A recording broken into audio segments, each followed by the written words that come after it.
I think we're at a point where employees are simply saying to their employers, I'm fed up and I simply can't take it anymore. And I know that sounds like a funny way to start a podcast, but that's basically where we are in the job market. As we get ready for our Irresistible conference next month in LA, where I'll be talking about what this all means and how you can create an irresistible organization, I want to give you some really important things to consider. And that is, employee experience has moved in a very surprising direction. A lot of the things that matter now are not the things you thought about in the past. Historically, the employee engagement industry was built around IO psychology and Maslow's hierarchy and the need to provide safety and careers and growth and reasonable pay and purpose and mission to employees. And all of those things absolutely do matter. We know that. They've been proven statistically over and over, and our employee experience research proved it as well. But even if you do all of that well, today, you're probably going to suffer turnover. Apple is now looking at a union. Starbucks has unions in a bunch of its stores. Amazon has unions brewing in most of its distribution centers. And it's going to move into other industries as well. I wouldn't be surprised to see it in other retailers. Why? Employees simply can't take it anymore. And let me give you a sense of the data. Last week or the week before, Mercer announced some research from their Global Human Capital Trends study and found that in 2022, 81% of employees feel at risk of burnout. The same week, Microsoft introduced a study that shows that in 2022, 2 years plus into the pandemic, the average employee is working 28% more hours than they were before the pandemic. That's almost a day a week. That's getting up in the morning, doing Zoom calls, doing meetings, dealing with no time for lunch, working into the afternoon, working in the evenings, picking up stuff on weekends. Oh, and by the way, the boss just said, we want you back in the office 2 or 3 days a week, so add a commute to that and $5 or $6 a gallon for gas. Is it any wonder people are a little bit burned out? It's getting pretty difficult to deal with. In the same study by Mercer, I want to point out a couple of other interesting statistics. They asked employees, more than 10,000, actually I think it was close to 11,000 employees, a bunch of other things. Do you want to work fewer hours? 25% said yes. Do you like the company you're in? 16% said, I want out. That's 1 in 6. 15% said, I'm changing my profession because maybe I don't even want to do the kind of work I'm doing now. And 14% said, I don't even want to work anymore. I mean, and that sounds kind of crazy, but that's how bad people feel. Just last Friday, Kathy and I were on the phone with the CHRO of a large healthcare provider, and we've been doing a lot of research into healthcare. And I think the healthcare industry is maybe the leading edge industry in understanding these issues. You may think healthcare is not a very sophisticated HR function, but actually it's the most sophisticated of all in many respects. Nursing jobs and care practitioners who are mission critical jobs, obviously in healthcare, are under enormous amounts of stress. In their hospital network, she said, we have nurses that make $100,000 to $150,000 a year. We're competing with positions in pharmaceutical companies that might pay 30% higher with no patient interactions. The patients come into the hospitals upset because they don't want to wear a mask. They yell at the nurses. Sometimes they physically accost the nurses. The nurses are going home at night to take care of their kids. They don't have enough money for childcare. Maybe they don't even have childcare at home, so their kids are home or they're going to school or they're not going to school.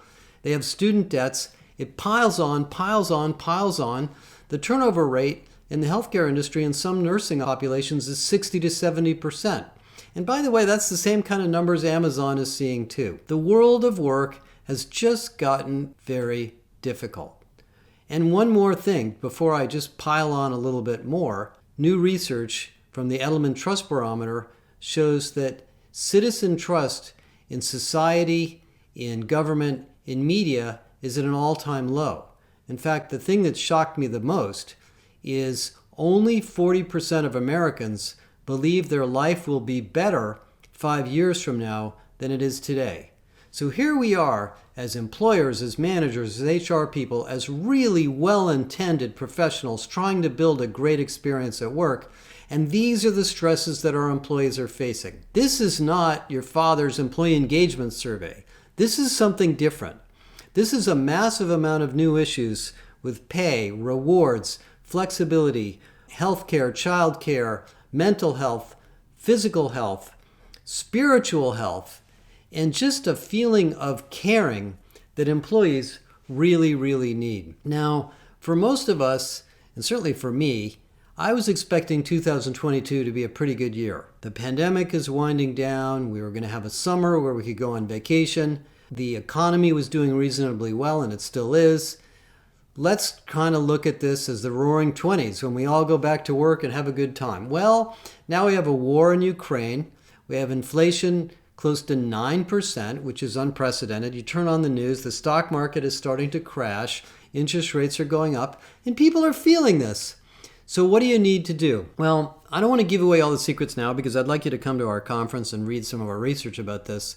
But the bottom line is that your role as an HR professional, as a business leader, as a manager, is to make work better for your employees. Because if you lose them, it's going to be hard to replace them. And you're probably trying to hire or develop some new skills and new roles in your company.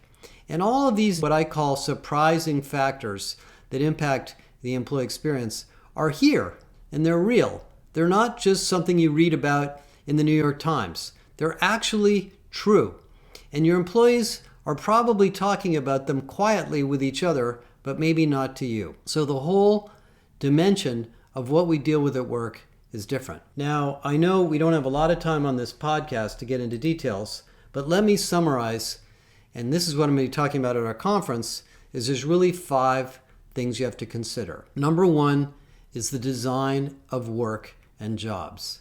Most of the time, companies have union problems or labor relation problems or massive turnover issues. It's because of the job design. The jobs are harder than you realized. They haven't been designed for people. They've been designed for customers, and the employees are trying to keep up. We looked at Starbucks the other day.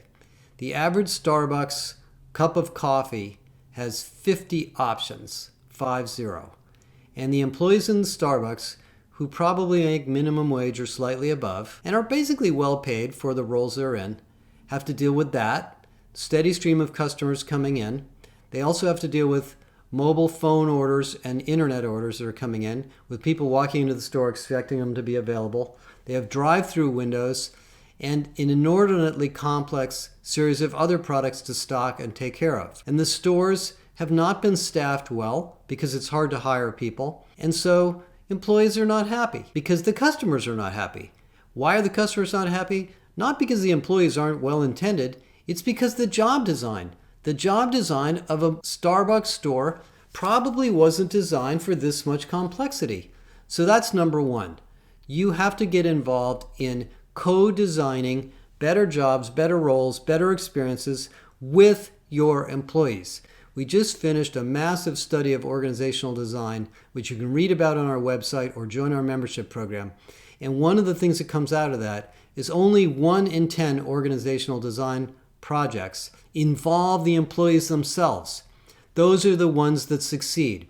The employees should be working with you and their line managers on making work easier, redesigning the operations, and allowing them to deliver the products and services that you want to sell to customers, and probably simplifying the products and services as well. We made things quite complex during the pandemic as we bent over backwards to take care of all the issues that customers had. Number 2 is the issue of learning, skills, and growth. I don't have to tell you how important this is. When somebody leaves a job, they leave for stress, they leave for overwork, they leave for pay, but the number 1 reason they leave is they just weren't going anywhere. They didn't see a future. And when 60% of Americans think life is getting worse and not better, they're expecting your company to make their life better. That means giving them new skills, giving them new opportunities, giving them new jobs, giving them developmental assignments, somebody patting them on the back and saying what a good job they're doing, giving them some positive feedback. All of that makes a huge difference in their experience at work. The third area to look at is the whole issue of health. We call it the healthy organization. And it's not just physical health and diet and exercise and sleep. It's mental health. It's resilience. It's a sense of belonging. It's being able to take care of your kids. It's having enough free time during the day so you can rest. It's knowing that if you do make a mistake or you do fall behind, people aren't going to jump down your throat and blame you, relaxing the performance management process. By the way, it's interesting how performance management has been almost completely ignored during the pandemic because most companies were performing at a very high rate without making a big deal about performance management. I think it's fair to say performance management has been a broken process for years, and companies do a lot of different things with it. All of those are issues that have to do with building what we call the healthy organization. And one of the themes of building a healthy organization is what we call human-centered leadership.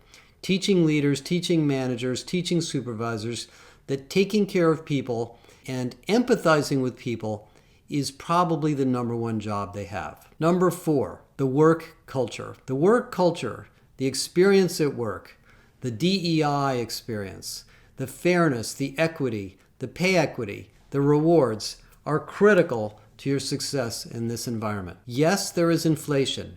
Yes, you have to pay people more money. In fact, forward-thinking companies like Cisco and many of the tech companies have either eliminated or repriced options, done away with annual bonuses, and simply raised base pay.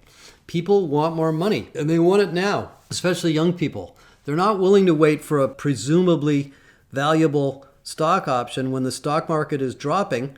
When they see the gas prices at $6 a gallon. By the way, they're at $7 a gallon where I live. So you have to raise pay. You have to be comfortable with the fact that the benefits are going to be more generous.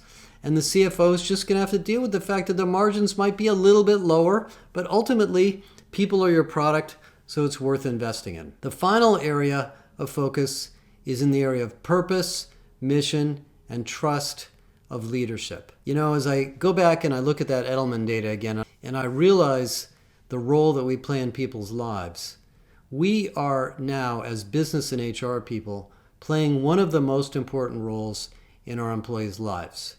We are the safe, trusted entity in their daily life. Yes, maybe they don't like the political stuff they're dealing with. Maybe they don't trust the media.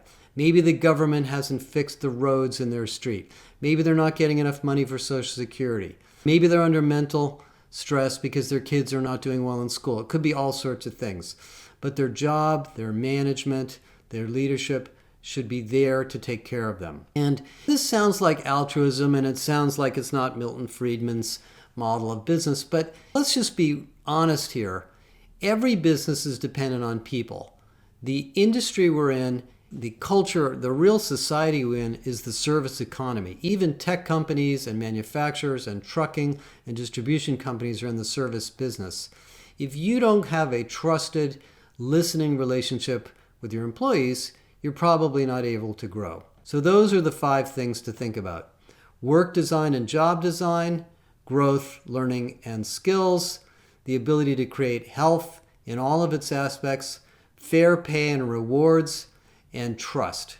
And those 5 things we're going to talk a lot about at our conference in the end of May. Now, I am not a pessimist. I'm actually an optimist by nature.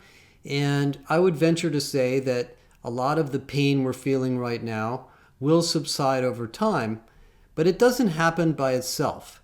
Each of us as business people, as managers, as supervisors, as HR people, we have an opportunity to do our role in this mission.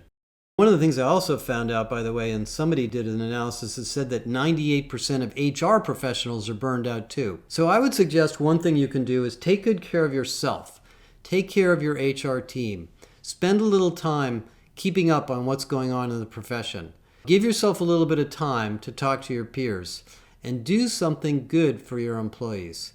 God knows they need it, and we're all dependent on people more than we have been in probably decades in the past. Come to our conference, Irresistible, May 23rd through 25th at the beautiful USC campus in Los Angeles, and I promise you will be inspired by how to build an irresistible organization.